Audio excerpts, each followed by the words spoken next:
Hi everybody, it's Curious Raven. I just want to say sorry that last week I didn't post anything. Mentally and physically I was going through some stuff. I'm trying to get back on track. Also, my mother-in-law is in town and she leaves tomorrow. Right now I have a little bit of time to record and I hope y'all enjoy.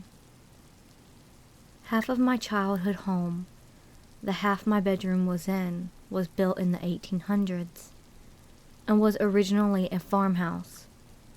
The house itself is on the very top of a steep hill, and the woods around it, which I often explored as a kid, had the original stone fences from the farmhouse, which in the broken bits I often found obsidian rock known for spiritual protection, which isn't necessarily important to the story, but an interesting fact considering what I experienced as a kid there.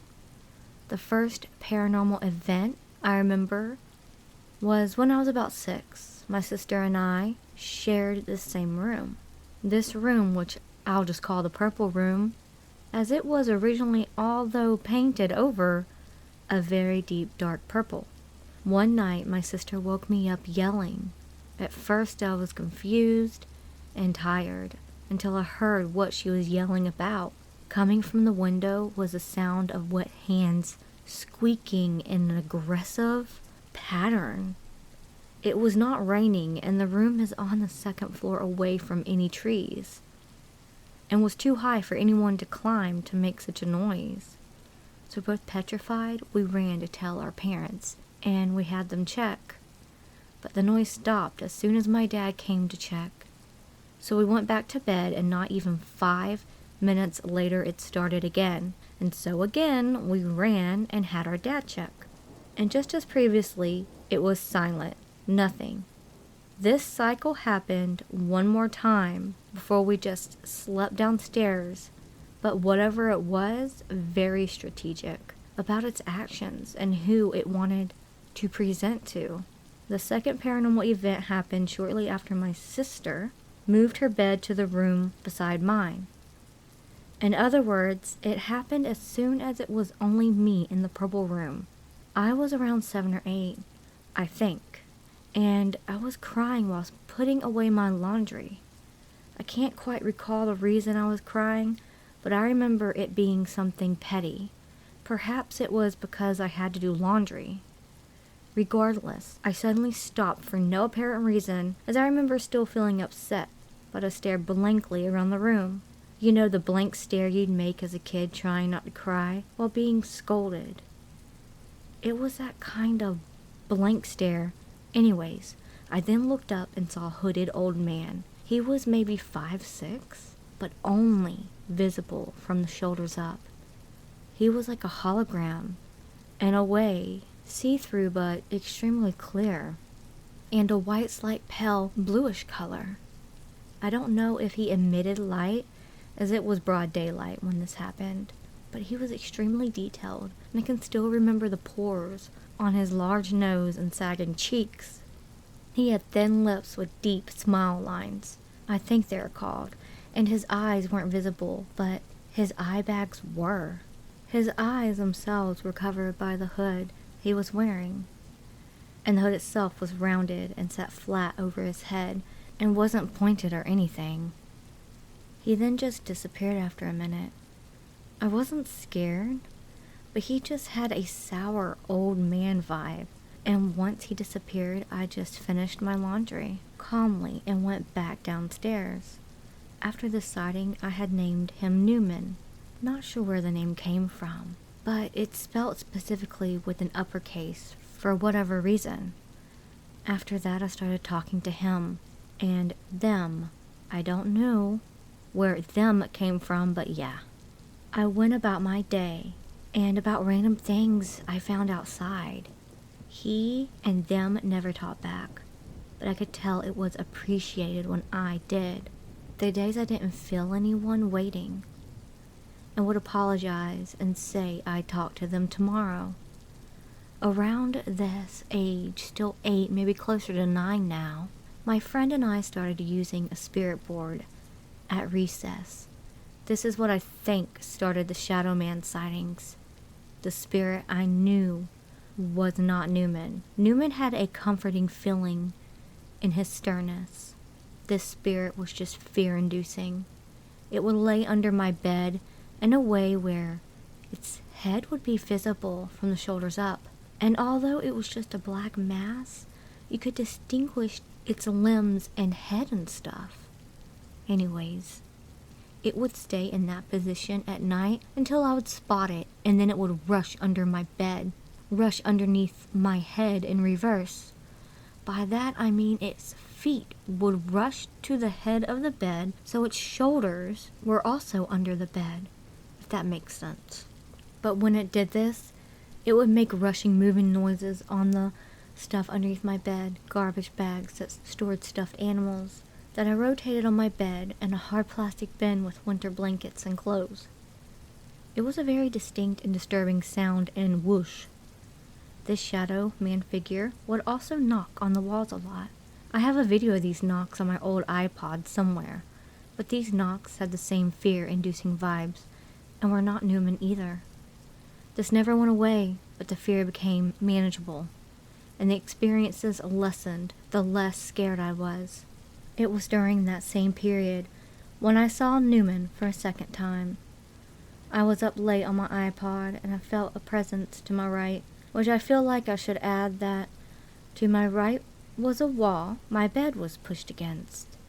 Anyway, so I looked to my right. There was a single eye, an old man's left eye, piercing back at me in an annoyed and frustrated expression, and was the same hologram, hyper-realistic appearance of the sighting I had of him before.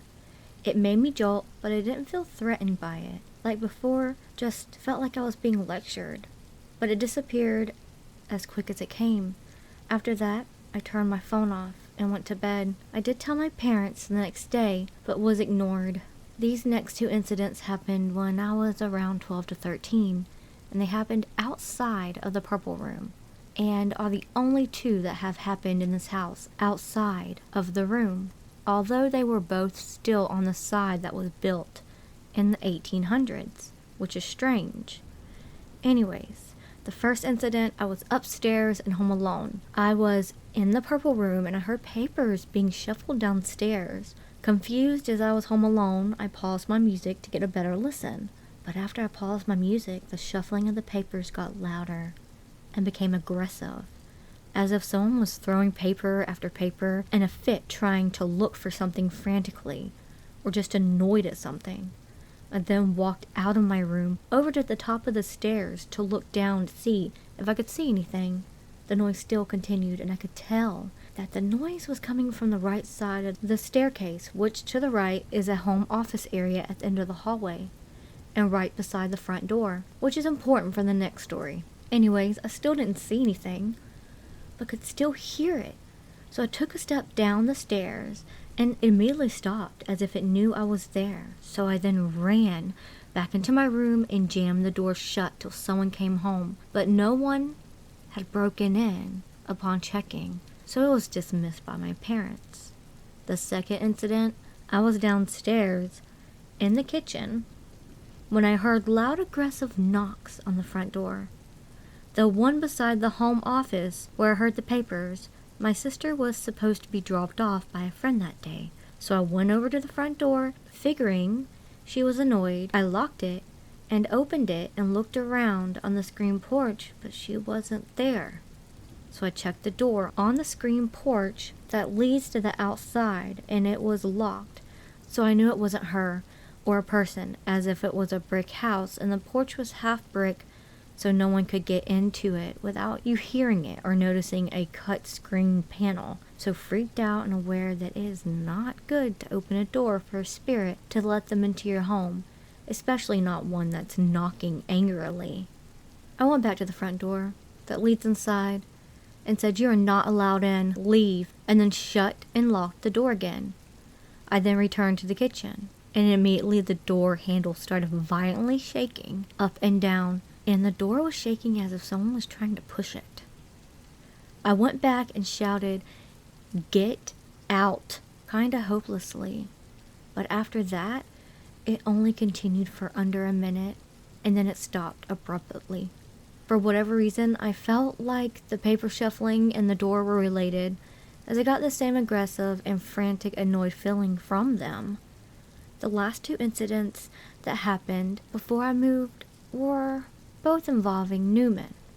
I was 15 to 16, and I hadn't had any contact from Newman in a while, and wasn't sure if he was still there, or if it was just the more sinister spirits now. So home alone one day, I told him out loud I doubted his presence, but would still like to hear from him. I asked him that if he was still there, to move my desk chair. I told him he had 30 minutes, and that I would go downstairs and come back up after 30 minutes. So I did, and when I came back upstairs, the chair was in the center of my room. Me thinking I might have misplaced the chair in the center instead of at the desk, then asked him to move it again back to my desk to confirm it was him. And again, I gave him 30 minutes, and when I came back upstairs, it was back at my desk, where I had asked him to move it. Seeing it moved the second time made me go as pale as a ghost. The chair, although small and with wheels, was an older chair, so it was pretty heavy at the base. I was never able to lift it more than 2 feet. After that, I just said thank you, and then I received the sign, but I was still a bit shaken. The last incident was the same sighting of his left eye, but this time to the right side of my bed and up higher than my eye level and looking down. Not like I was before, staring eye to eye.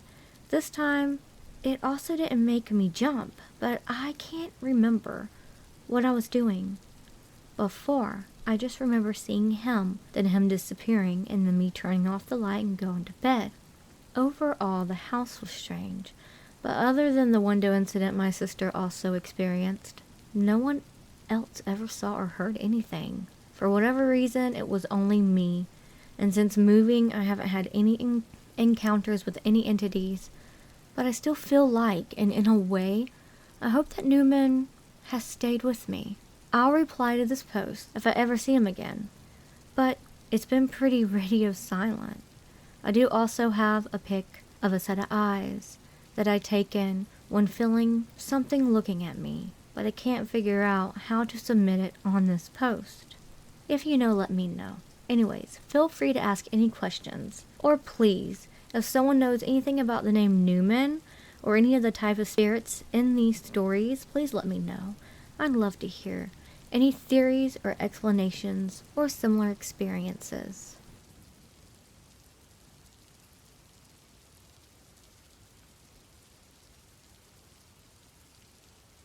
I had a profound paranormal experience when I was up in Culver, Indiana, 2 years ago, and it has been bothering me ever since. I was in Culver, Indiana, staying at the Von Gutt house with my family for my twins' brother's graduation. The house is very old because it was built in 1889. I was sitting on the deck on the porch swing that was nearest to the door on my phone, listening to some music and enjoying myself.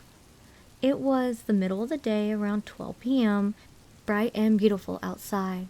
All of a sudden, I heard what sounded to be like small rocks hitting the deck of the sunroom that were being thrown in my general direction.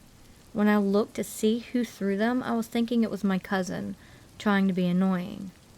But what I saw was this almost person-shaped black mass that moved to the right, then darted off, and I could clearly hear footsteps when that thing moved. Keep in mind that it manifested itself in broad daylight.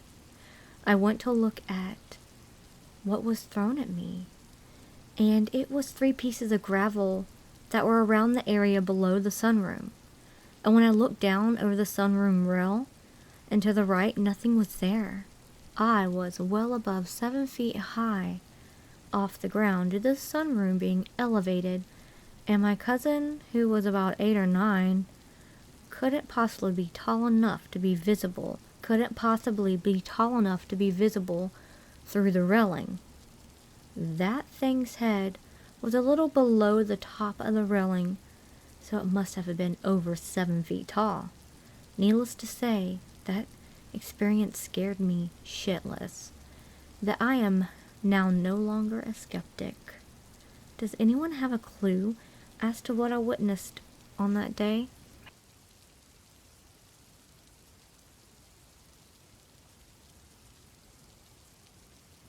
When I was younger, I used to talk to myself a lot. I recall having conversations like there was something else there listening. After getting caught by my mother a few times, I stopped doing it out of embarrassment. The thing that still bugs me is being woken up in the middle of the night, thinking my mother was calling me. I vividly remember waking up and going to her to see what she wanted. She, of course, never called for me, and I still don't have any explanation for it. I would, on occasion, hear a family member call for me and have them say that they hadn't. In high school, I started to hear a girl call out my name. It was always a female voice for some reason. Every time I'd go to look at the source, the halls would be empty. Around this time, I started to notice shadows in the corner of my eye. Time passed, and I let myself forget those troubling memories. Lately, though, I've misheard people calling for me with no source again. Also, the shadows are back, but instead of a small blur, it's my size and looks humanoid. I still only see it in the corner of my eye from time to time. I fear that I'll check, and whatever it is, won't be happy.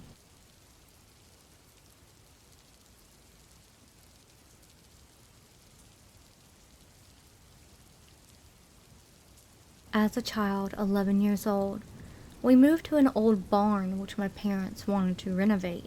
At first all was fine, but a few months in, I kept having dreams about a well in the barn and 2 girls playing around it. This dream kept coming back every night, but slowly got worse. The skin of the girls slowly turned black and skeleton-like. No longer were the girls playing, but dragging themselves around. They would never speak to me.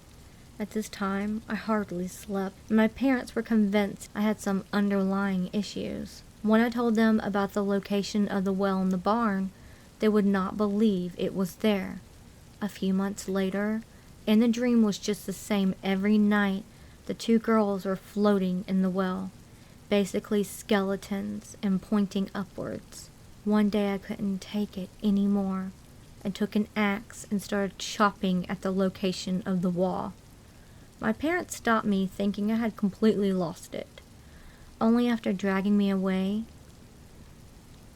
they checked the hole I had made with a flashlight and saw bricks. Turned out to be a well where they found 2 skeletons. Turned out those girls were dead for 100 years. Nobody knows who they are. Since they were found, I have never had nightmares again. If y'all have any stories, please send them my way. I have to now collect some creepy paranormal stories, preferably true. Also, one of the reasons why I was out last week is I had some crowns put on my teeth, my 2 front teeth actually, and so if you've noticed that I have like a little lisp or I sound a little different, it's because of that. I'm hoping that I can get used to it. Anyways, I'm glad I'm back. And I feel, more comfortable talking, and I've missed y'all, and I miss the community. Alright, well, I will see y'all next video. Love y'all so much. Stay tuned. But until then, remember, it's scary out there.